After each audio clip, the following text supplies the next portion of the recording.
Sir గారు అంటే రాదు లెక్క. తాత అంటేనే కడుపు నిన్నట్టు. నాకైతే ఆయన తాతనే అంట.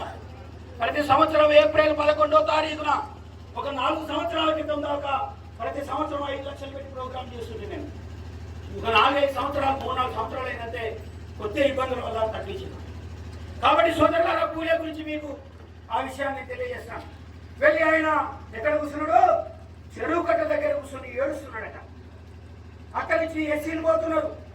ఎస్సీల వేషం ఎట్లుందంటే కాళ్ళ నిండా బురద ఉంది, ఒంటి మీద బట్టలు లేవు, చిన్న గోసి పెట్టుకున్నారు, చిన్న గోచి పాత, ముఖమంతా నల్లగా, ముఖం అంతా దుమ్ము పట్టి ఉన్నది, నెట్టిన బెండ కట్ట పెట్టుకొని పోతున్నారు. పొద్దున్నాక పని చేసి ఆయన చెరువు కట్ట మీద కూర్చున్నాడు.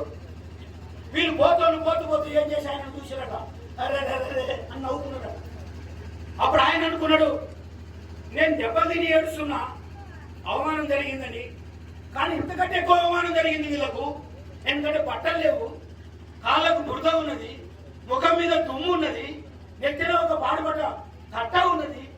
నాకంటే ఎక్కువ ఏడవలేదు వీడు, కానీ నాకంటే ఎక్కువ సంతోషపడుతున్నాడు. అంటే వీళ్ళకి ఇంకా వాళ్ళు చేస్తున్నది బానిసత్వం అని తెలియలేదు. వాళ్ళు చేస్తున్నది ఏంటి, ఈ దేశంలో స్లేవరీ అని అర్థం కాలేదు.